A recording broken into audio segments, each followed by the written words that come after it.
¿Qué tal, amigos de Revista Esfera? Bienvenidos. El día de hoy comenzamos con otro podcast y tenemos una invitada muy especial que teníamos muchas ganas de que estuviera en este espacio, la senadora Nora Rubalcaba. Bienvenida, Nora. Muchas gracias.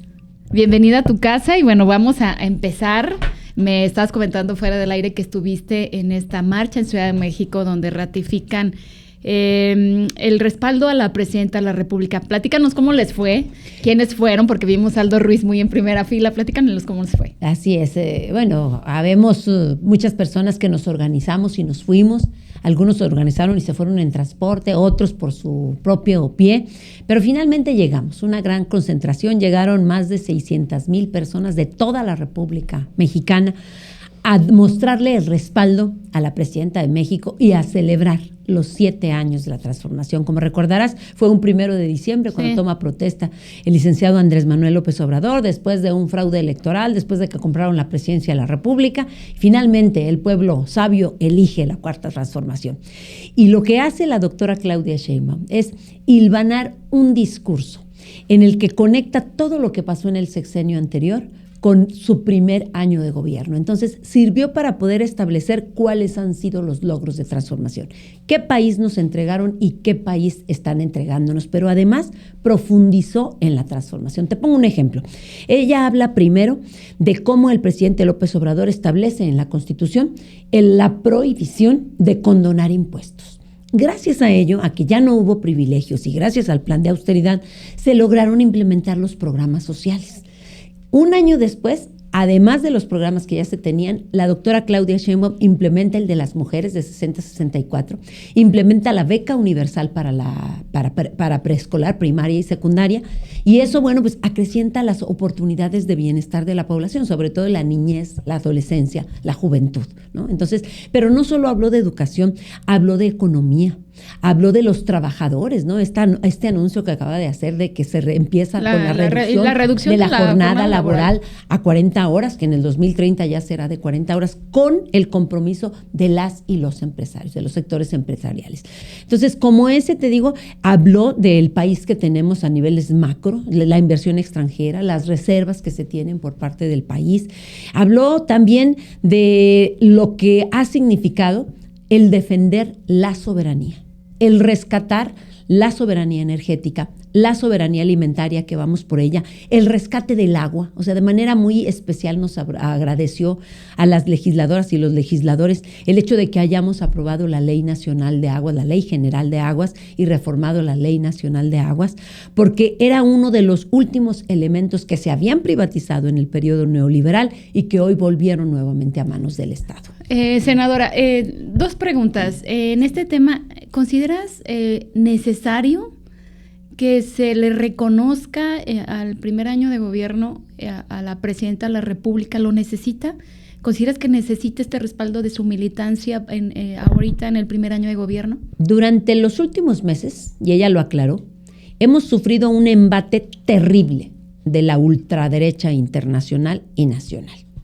Hemos sufrido el embate de quienes van y piden al extranjero que seamos intervenidos, como en los viejos tiempos, van y le piden a otros extranjeros que nos vengan a gobernar, porque como si nosotros no supiéramos. Aquí, ¿no? Acláranos un poquito, porque sí. Al final, senadora, nosotros entendemos un poco, pero la ciudadanía, ¿a qué te refieres con esto de a quién le pedimos ayuda, a quién se pide ayuda para que intervenga en el país? ¿Estados Unidos? A Estados Unidos le han ido a pedir ayuda. E históricamente, bueno, pues también le fueron a pedir en aquel tiempo a los virreinatos, ¿no?, de europeos.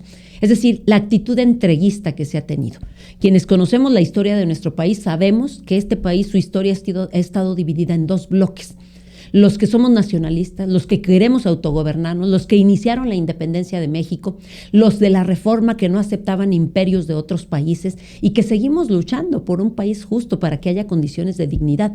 Y aquellos que van por los privilegios, aquellos que quieren seguir siendo emperadores, que quieren seguir gobernando como si fueran virreyes, para abusar del poder y enriquecerse a sí mismos. Son las dos prácticamente corrientes que han prevalecido en este país. Entonces, hoy que tenemos la cuarta transformación, ¿por qué es importante que reconozcamos los logros, que difundamos los logros de la presidenta, sobre todo las cifras? Pues porque esta derecha, y repito, no solo es un movimiento nacional, sino que internacional. Ahí vemos los golpes de Estado que han tenido en otros países para que gobiernen la derecha y los privilegios, ¿no? Entonces, eso es lo que no queremos en nuestro país. Por ello, consideramos oportuno no solamente celebrar los 7 años de la transformación, sino también mostrarle el respaldo a nuestra presidenta. Por eso una de las frases más contundentes fue: pese a todo lo que han hecho, no van a tumbar ni al pueblo de México ni a su presidenta, ¿no? Reiterándole al país más poderoso económicamente del planeta que nosotros somos pares y que no nos vamos a subordinar, que nos vamos a coordinar, que tenemos acuerdos comerciales con ellos, que tenemos que trabajar de manera conjunta en muchos temas, pero nunca de manera subordinada, como sí ocurría en otros momentos. Algunos analistas políticos, senadora, justo en estos 7 años de la transformación, ven determinante que la presidenta del país se desligue totalmente de Andrés Manuel y empiece a ejercer un liderazgo de Claudia Sheinbaum, no de Andrés Manuel. ¿Tú cómo percibirías si es necesario y que se desligue el gobierno, como dices, de una mujer que sí he escuchado buenos discursos en el tema de las energías, en el tema de los empresarios, otra visión y obviamente otras políticas, pero los analistas dicen que es necesario que se desligue de Andrés Manuel López Obrador? Pues no lo van a lograr. No lo van a lograr, porque Claudia, durante toda su gira, campaña y precampaña, preguntaba en las plazas públicas qué quería el pueblo de México. Y preguntaba si quería continuidad de la transformación o que regrese la corrupción. Y el pueblo mayoritariamente eligió continuidad de la transformación. Y siempre vamos a reconocer no solo el liderazgo de los 6 años de Andrés Manuel, sino la lucha persistente e insistente y que jamás se dio por vencido para lograr posicionar que sí había de otra y que había un proyecto alternativo de nación. Entonces, quienes dicen que no gobierna Claudia Sheinbaum son misóginos y machistas, porque Claudia comenzó a conformar su liderazgo y comenzó a mostrarse las diferencias de los liderazgos desde el primer día o desde antes de su gobierno. Y hemos visto cuáles han sido las ventajas de que una mujer ambientalista, de que una mujer de lucha, desde que era chiquita ella sabe de la lucha, ¿no? Una estudiante que en su momento también estuvo en la lucha, nos gobierne. Pero sobre todo, el liderazgo de la mujer que se mostró ante Donald Trump. Finalmente el licenciado Andrés Manuel tampoco tuvo problemas con Donald Trump, pero la embestida de los aranceles que ahora en este segundo periodo Donald Trump ha mostrado con el mundo entero y que la doctora Claudia ha logrado que se surtan los menores efectos negativos, hoy la colocan como entre las 4 mujeres más influyentes del planeta. Su política ambientalista la coloca entre las 10 mujeres más influyentes también del globo terráqueo. Entonces, claro que ha marcado su diferencia, su propio estilo, pero, repito, va a haber continuidad. Y no solo continuidad, está profundizando la cuarta transformación. Entonces, yo creo que aquellos que dicen que se deslinde, pues no lo van a escuchar. Y aquellos que creen que todavía las órdenes se dan desde Palenque, pues también están equivocados, porque quien gobierna es la doctora Claudia Sheinbaum. Respecto a este tema, senadora, de que sí hay o no corrupción, de estos discursos que creo que cansan a la ciudadanía, en Morena se habla de la derecha, los de la derecha hablan de la izquierda, pero tú, desde tu perspectiva, ¿consideras que no hay corrupción en Morena? No, claro que la hay, no solo en Morena. Puede haber todavía algunos aspectos o sectores del gobierno, de la administración, en donde todavía haya corrupción. Lo que nosotros exhortamos al pueblo de México es que se hagan las denuncias, porque solamente haciendo las denuncias, vigilando el pueblo de México, no solo es votar, hay que vigilar. Y participar. Hay que vigilar, por supuesto, y participar. Y la mejor manera de participar es hablando, denunciando. Y si te fijas, también en esta concentración del día 6, la doctora le hace un claro llamado a la militancia. ¿Quiénes somos los principales comprometidos en que no reproduzcamos la corrupción y los vicios y las inercias del pasado? Pues nosotros, los de la 4T. Entonces, nos hace un llamado para que el compromiso moral, político y ético lo asumamos de verdad. Verás, No es ningún delito que nuestros compañeros, si tienen los recursos para hacerlos, tengan grandes mansiones. No es un delito, lo aclaró. La austeridad republicana consiste en no desviar los recursos para el despilfarro y para el privilegio. Eso es la austeridad. Pero el compromiso ético y moral de quienes luchamos por acabar con los privilegios y el abuso del poder, somos los principales obligados, y hizo ese llamado la doctora. ¿A quién? A nosotros, a nuestro movimiento. Es decir, tenemos que luchar junto con de la mano del pueblo para que se vayan eliminando hasta su desaparición estas inercias y vicios del pasado que tanto criticamos. Nadie puede decir que ha desaparecido de tajo. Nadie. Porque lo podemos observar y lo podemos ver y lo denunciamos. Yo en su momento, por ejemplo, denuncié el caso Next Energy que estaba en la Fiscalía. Será un órgano independiente y será de la 4T, pero había una omisión. Hay que denunciarla, hay que tener el valor civil de ir y presentar las denuncias, porque no puede haber impunidad y no puede haber aquello de lo que tanto nos quejamos.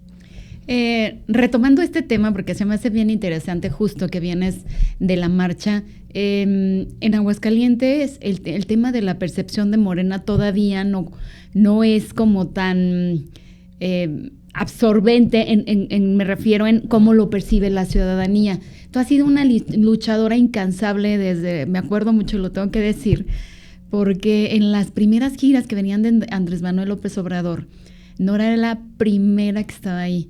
Me recuerdo mucho que eran poquita gente. Me acuerdo en Jesús María, en Pabellón, 100 gentes, 200 gentes. Es multitud. Y tú eras de esas convencidas de liderazgo de Andrés Manuel López Obrador. Y en este momento hay un montón de gente que yo no vi en ese momento y que al final son parte importante de Morena en Aguascalientes. Retomando un poco todo lo que me dices, pero en materia local, ¿cómo ves a Morena y sus liderazgos y el tema de la corrupción en Aguascalientes? Bueno, primeramente decir que veo muy bien a Morena en Aguascalientes. Y no solo es percepción, ahí están los números. Morena creció de 2016 a 2022 más del 1000%. ¿Cuántos militantes son ahorita? Entiendo que ya casi llegamos a los 100,000 en Aguascalientes. Okay. La meta eran los 100,000. A nivel nacional, la meta eran 10 millones. ¿Apadronados registrados? Sí, empadronados, ya con su tablet. Okay. Ya con los biométricos y todo, su firma, su aceptación, ya vamos a cerrar en 100,000. Te digo porque a nivel nacional la meta eran 10 millones. Para nosotros eran 100,000. Bueno, eran menos, 76,000 la meta, pero dijimos, vamos a llegar a los 100,000.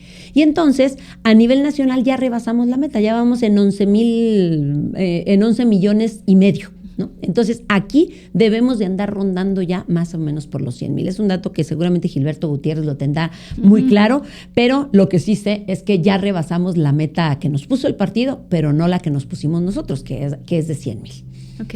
Y referente a este liderazgo, bueno, también hablando ya más un tema ya 2026, 2027, se hablan ya de tu participación en las próximas elecciones a la gobernatura y de otros personajes. En referente a tu persona, vas por la gubernatura, sé que no son los tiempos, pero independientemente que no son los tiempos, vas a la gubernatura, nuevamente irías por representar el gobierno del estado de Aguascalientes ahora con Morena.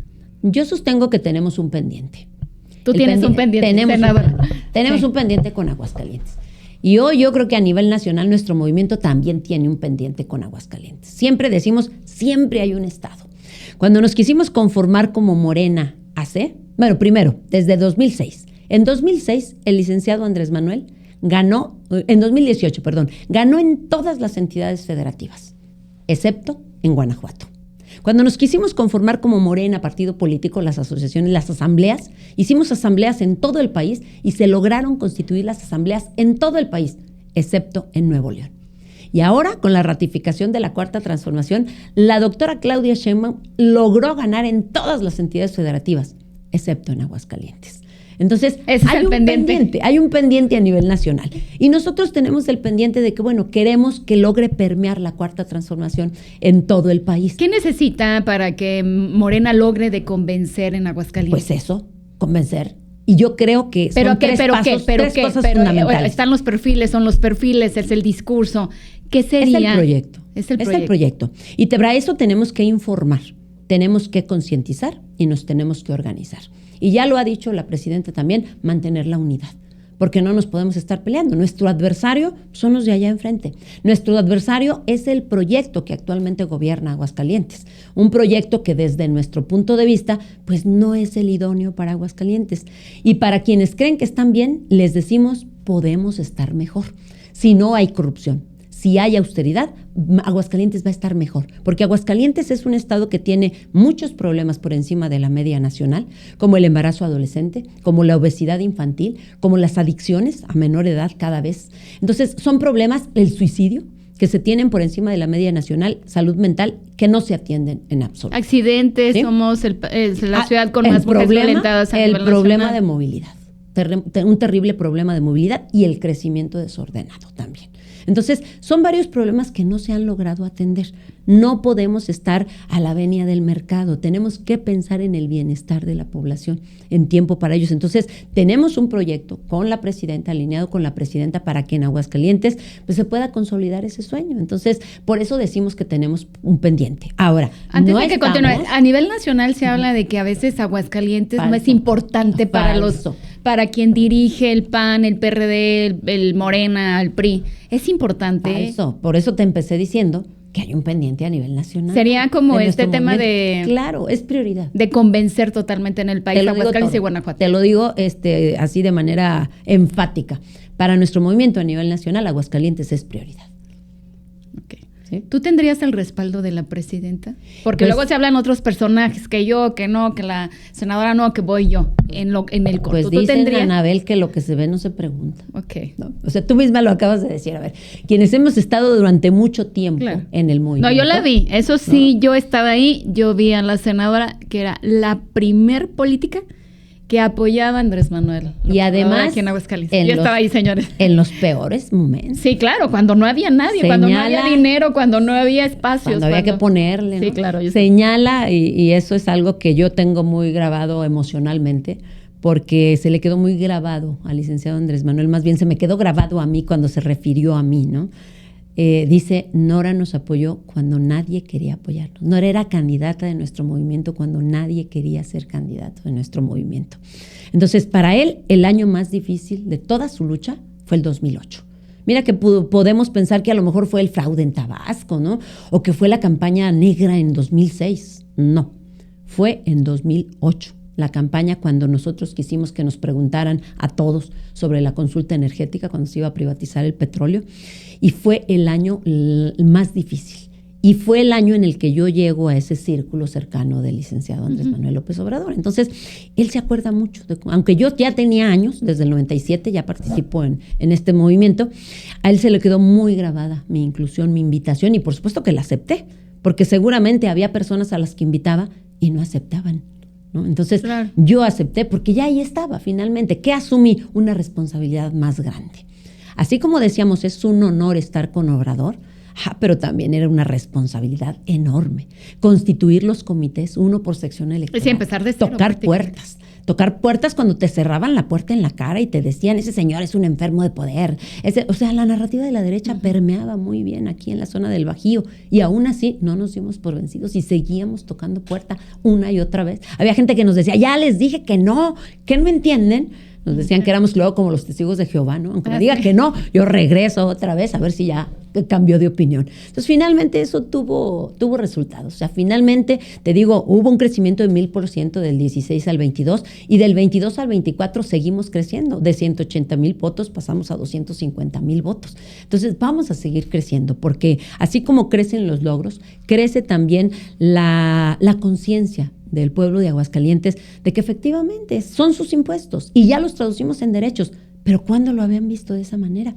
Si antes, por ejemplo, los programas se los entregaban a los comités del partido que gobernara, fueran los de Acción Nacional o fueran los del PRI, las seccionales eran los que tenían los privilegios del techo firme, del piso firme, del cuarto adicional, esto, del otro, ¿no? Sí. Y aquí no, todos los programas que se hicieron y que ya son derechos, ya no son apoyos, ya son derechos constitucionales, son universales. Bueno, los que se han establecido como universales, ¿no? Entonces, a nadie se le pregunta a qué partido pertenece y a nadie se le condiciona. Al contrario, se le dice a la gente, esto es suyo, esto ya es un derecho y nadie se lo puede condicionar. Senadora, hablas de estos programas sociales. ¿Cómo equilibrar esta percepción? Que no sea un gobierno asistencialista, sino sea un gobierno que apoya a todos los sectores. Hemos platicado en otras mesas y obviamente hay gente que tiene necesidad de trabajo, las personas de la tercera edad, que a veces es lo único que tienen en su familia, pero también hay otros sectores que requieren de apoyo. ¿Cómo equilibrar que el gobierno, la percepción sea equilibrio para todos? Hablar del sector médico, es decir, oye, no es posible que a los residentes no nos paguen 1,000 pesos al mes y a la gente que no tiene trabajo, y muchos profesionales. ¿Cómo equilibrar esta percepción de un gobierno asistencialista? Más que equilibrio, hacer entender a la población que cuando se nos entrega un país profundamente desigual, en donde unos cuantos, menos del 0.1% de la población en este país concentraba más del 50% del Producto Interno Bruto, la riqueza. Mientras una gran mayoría, 50 y tantos millones de personas, eran profundamente pobres. O sea, pobreza de todas, la pobreza multidimensional. ¿Qué tuvo que hacer el movimiento de la Cuarta Transformación? Priorizar. ¿Y por dónde priorizó? ¿Por dónde empezó? Por un acto de justicia y un acto de dignidad.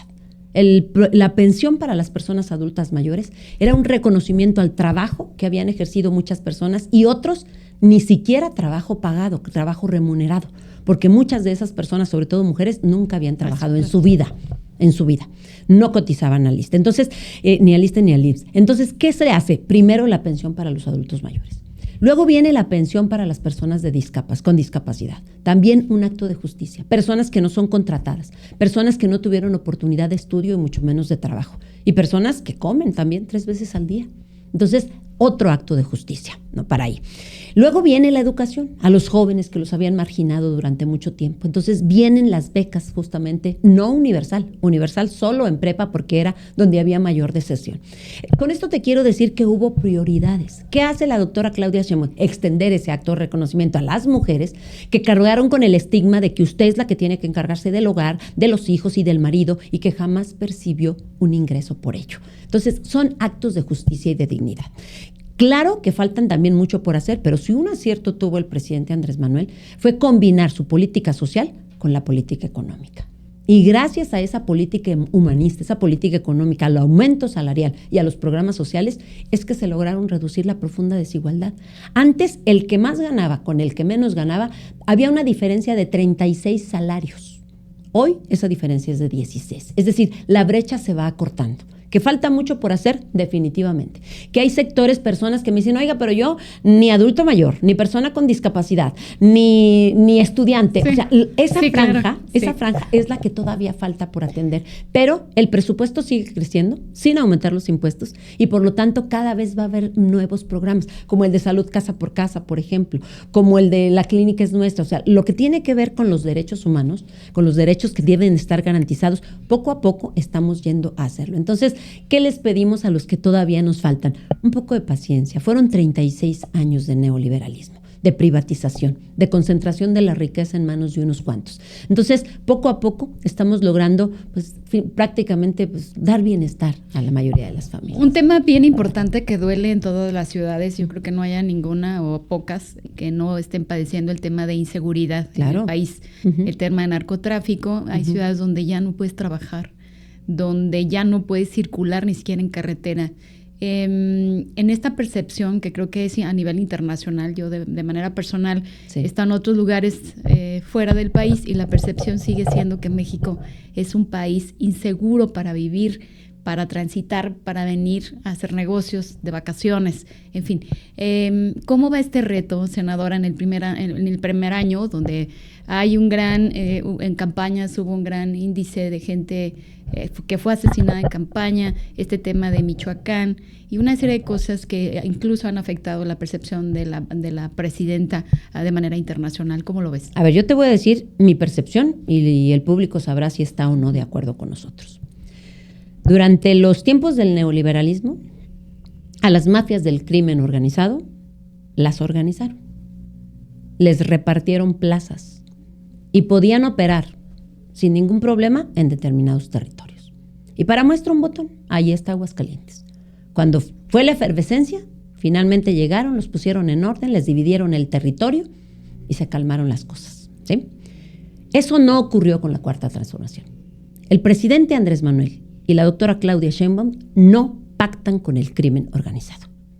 Y el hecho de no pactar incrementa la violencia, incrementa los delitos, porque si antes nada más era el tráfico de droga, hoy es el tráfico de droga, es la extorsión, es la trata, es la trata de personas, son muchas cosas, el cobro de piso, muchas cosas. ¿Por qué? Porque estaban acostumbrados a que antes les repartieran territorio y hoy entre ellos se pelean por repartirse el territorio de manera criminal.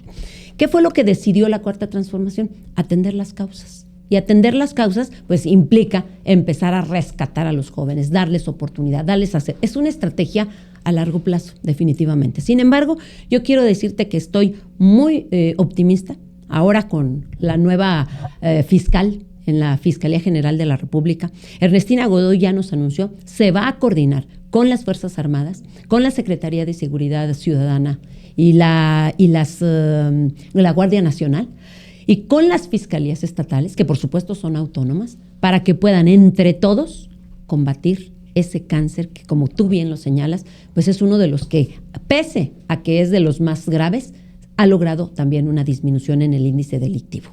Han logrado la detención de muchas personas, pero tú sabes cómo es el crimen organizado, ¿no? Cortar la cabeza y siguen. Exacto, que parece otros, que no se acaba nadie. En este tema, senadora, se ha cuestionado mucho también que el narcotráfico está metido en los gobiernos. En esta posición que tienes tú, que es una posición muy importante, donde son sus voces, son estas voces que gestionan sobre las decisiones que afectan de manera positiva o de manera negativa a este país.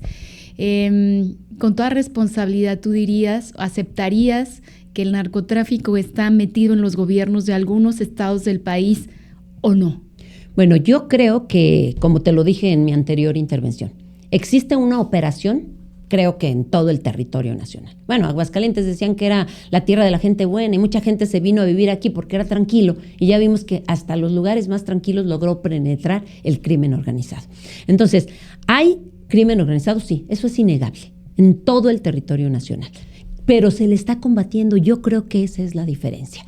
Finalmente, quien tiene el margen para juzgar y para poder ratificar o retirar el apoyo es el pueblo, ¿no? Entonces, el pueblo es el que ve, al pueblo es al que no lo engañas, el pueblo es el que se da cuenta si estás protegiendo o no ciertos criminales. Y aquí en Aguascalientes, pues es Vox Populi, ¿no? O sea, todos escuchamos y sabemos, pues están aquí porque gozan con la protección. Si tú me dices, eso pasa quizá también en otros territorios, bueno, pues entonces quien debe de decirlo son los habitantes y los pobladores de cada una de las entidades federativas. Lo que sí tenemos que hacer es hacer un llamado a vencer el miedo, porque no es posible que nos quedemos con el miedo, que callemos. Por ejemplo, la ley de extorsión, se creó la denuncia anónima justamente porque las personas no denunciaban a quienes los estaban extorsionando, porque luego iban a saber quién eran y les iba a ir peor. Hoy ya puedes denunciar anónimamente quién está extorsionando y dónde, y van por ellos. O sea, se ha logrado disminuir y frenar la extorsión a nivel nacional en un 74% de los que se tienen registrados de intentos de extorsión, que han quedado en eso, en intentos. Entonces, conforme vayamos adecuando las leyes para que la gente no tenga miedo y que la gente se vaya animando a decir quiénes son y dónde están, bueno, yo creo que vamos a ir avanzando mucho en ese sentido. Y ya por último, senadora, ojalá te tengamos mes a mes, en la medida que tu agenda te lo permita, y estar platicando ya de manera muy particular sobre tus iniciativas y avances de lo que ya viene en el 2026. Y antes de concluir, quisiera que me platicaras cómo estás trabajando con la gobernadora, si traen temas en especial, si has tenido reunión con ella, en temas para Aguascalientes. No. Yo trabajo en temas para Aguascalientes directamente con la presidenta de la República. ¿Okay? Yo trabajo para Aguascalientes directamente con las ramificaciones de las oficinas del Gobierno de México en Aguascalientes. Trabajamos con la presidenta desde la precampaña, por ejemplo, cuando ella nos preguntaba por Aguascalientes, por los datos, por la prioridad, estuvimos ahí apoyando. El hecho Incluso de que se comprometió al tema de hospitales en Aguascalientes hasta la última vez que vino. Y eso era desde antes. O sea, por ejemplo, el hecho de que haya llegado aquí la tecnificación del distrito de riego, O sea, fue porque le dijimos, el principal problema que tenemos en Aguascalientes, o uno de los más graves, es el del agua. Sí. Entonces, hubo un compromiso desde entonces, que ya tenía que ver lo de los recursos, lo del financiamiento, finalmente. Entonces, está llegando. Van a llegar 460 millones para la tecnificación del distrito de riego, que va a ser el primero 100% tecnificado, y está haciendo su aporte al gobierno del estado, definitivamente, ¿no? O sea, son conjuntos. Y después de eso viene el saneamiento del río San Pedro, que tú sabes que en el 2022 pues, fue algo de lo que nosotros abanderamos, porque la gente del norte y del oriente, el poniente, que viene desde hace mucho tiempo, ¿no? también. Desde hace mucho tiempo, pero no hay recursos para él. Entonces vienen esos recursos para esas dos cosas. Cuando hablamos también de los trenes, ¿no? O sea, pues nosotros somos de tradición ferrocarrilera, entonces viene este proyecto que se va a empezar a operar posteriormente, pero está contemplado el regreso del tren de pasajeros y también la implementación del transporte de carga, ¿no? Después también viene lo de la vivienda, que eso fue algo general, pero empezó a trabajarse también en Aguascalientes. Entonces, todos los demás, los programas sociales a cargo de Aldo Ruiz, todos los programas, pues también son una prioridad. Digo, mira, el presupuesto del gobierno del estado en este año va a ser de 40,000 millones, por así decirlo. Sí. Más 7,000 millones de pesos que de manera directa, sin intermediarios, llegan directito a las cuentas del Banco. ¿Son 7,000 millones? 7,000 millones. ¿Y esos a quién le llegan? A los beneficiarios. Llegan a través de las... de su tarjetita. Ok. Directo. Le llega de los beneficiarios, al adulto mayor, de las personas de le llega a las personas con okay. discapacidad, le llega a los jóvenes que están becados, a los de prepa y ahorita a los de secundaria, que es universal, y el año que entra va a haber más porque les va a llegar a todos los de primaria. Les llega a los jóvenes construyendo el futuro. O sea, son los que tienen el apoyo directo, o sea, la movilidad económica, o más bien la derrama económica que existe, eso es adicional al presupuesto que se tiene, ¿no? Entonces, todo eso, bueno, pues viene directamente del gobierno de México. ¿En qué nos hemos, o sea, ha querido coordinar el gobierno de México y no ha podido con el gobierno? ¿Qué? Pues adherirse al IMSS Bienestar. Pero no, ya dijo que no. Entonces, ¿qué pasa en respecto de salud? Únicamente es responsabilidad de la Federación, el IMSS y el ISSSTE, y todo lo demás, garantizar el derecho a la salud de toda la población, sea o no derechohabiente, es de parte del Estado. ¿Sí? Entonces, esto que quede muy claro. La responsabilidad la asume en su totalidad el Estado. Estado. Claro, así debe ser. Si no te adhieres al IMSS Bienestar, entonces tú te haces cargo. Aunque de lo único que se hayan hecho cargo es de decir, no, es que no tenemos medicinas porque somos del PAN y a nosotros no nos dan recursos, ¿no? Es que Andrés Manuel desapareció el Seguro Popular, por eso ya no le alcanza y ya no le cubre. Es tu responsabilidad. ¿Sí? Así está la ley. Senadora, para que nos amplíes un poquito el tema de qué implica que el Estado se adhiera al Sistema Nacional de Salud. Bueno, va a haber un Sistema Nacional de Salud. ¿Qué significa este Sistema Nacional de Salud? Que independientemente de que tú tengas o no derechohabiencia, es decir, que estés adherido al IMSS, al ISSSTE o al ISEA, tú te puedas atender en el hospital que tú quieras, el que quede cerca de tu casa, el que te dé más confianza. El de la urgencia, ¿no? El que donde te agarró la así es. Tú te puedes atender y nada de que llegas, no, pues es que usted no es de aquí, que le vaya bien. No, ahí te puedes atender. Obviamente va a haber una subrogación. Si tú eres derechohabiente del IMSS y te atendiste en el ISSSTE, entonces va a tener que pagar el del IMSS al ISSSTE, ¿sí? O sea, y al revés, ¿no? Al revés. Y si es en uno del Estado, igual. ¿Qué pasa en donde no está firmado el IMSS Bienestar? Repito, nada más se hace responsable el gobierno de México por IMSS e ISSSTE, y en los estados, 8 estados, se hacen cargo de de garantizar el derecho a la salud, el derecho a la consulta, el derecho a los medicamentos, el derecho a las cirugías y a sus tratamientos, es responsabilidad del gobierno del estado. Pero para el Estado, ¿qué implicaría? O sea, ¿por qué el Estado no ha querido? Porque toma el control el gobierno federal. ¿Caso Aguascalientes? Ajá. Porque tienen un negocio con el Hospital Hidalgo. Porque es un hospital público que tiene un sector privado. Es la caja chica del gobierno del Estado. Y no lo quieren soltar. ¿Tú tienes datos de cuánto se recauda del área privada del Hospital Hidalgo? No lo tengo, pero ese fue el meollo del asunto. Hubo mesas a nivel nacional de el IMSS, de el ISSSTE, de IMSS Bienestar, en ese tiempo del INSABI, iban avanzadas. Y finalmente el día que dijeron, ¿saben qué? No, zafaron. Hubo compromisos. El IMSS y todo, bueno, a nivel federal se comprometieron a sacar adelante varios hospitales, a construir varios hospitales, y finalmente todo eso se retiró de la mesa porque el Estado no quiso firmar el IMSS Bienestar. Y el meollo, el punto del asunto fue el Hospital Hidalgo. ¿No? Entonces, cuando a nivel... No tener el control, obviamente. Obviamente, mira, no sé si te ha pasado o conozcas dependencias. Cuando recién llegó el gobierno, Yo te pongo el ejemplo de Conalep, ¿no? Ceciteas. No contrataron a maestros, contrataron a los panistas que estuvieron ondeando las banderas en los cruceros de Acción Nacional. Y algunas universidades. Y así está seguramente también el hospital. ¿Qué pasaría si estuviera en la federación? Hay un proceso de basificación. A las personas que están trabajando, que han estado trabajando, el enfermero, el médico, va a haber un proceso de basificación. No quieren soltar las plazas, ¿no? De ningún lado. Entonces, no se está pensando en el derecho a la salud. Se está pensando en un control de las personas que ahí trabajan. Personas a las que las obligan a que después de terminar su jornada laboral, sálganse, pónganse su chaleco azul y váyanse a promover al Partido Acción Nacional, ¿no? ¿Y Morena no lo hace? Eso es lo que pasa. No, Morena no lo hace de manera obligada. Los compañeros que están trabajando y que tocan puertas son personas voluntarias. A nadie se le dice, es que si no me ayudas te van a correr del trabajo, como sí lo hacen en gobierno del Estado. Por eso no son tantos, ¿sí? O sea, por eso Morena no tiene tantos. Pero en gobierno del Estado, bueno, lo hemos visto en las campañas, los amenazan. Y si no te vas, yo conozco casos que los han corrido porque no quisieron ir a un crucero, porque no quisieron ponerse el chaleco e ir a tocar puertas en nombre de Acción Nacional. Pues claro que lo hacen. De nosotros, dime si sabes de alguna denuncia de alguien que haya dicho, es que como no quise ir a tocar puertas me corrieron. Jamás lo vas a ver, porque es voluntario. Nora, pues muchas cosas que platicar, nos dejas pensando mucho. Y faltó lo del Senado, ¿qué estoy haciendo en el Senado? No, lo del Senado, no. La verdad es que te agradecemos mucho. El tiempo nunca es suficiente porque, bueno, sabemos que traen muchos temas. Tú eres una persona que trae todos los temas, obviamente, de Morena.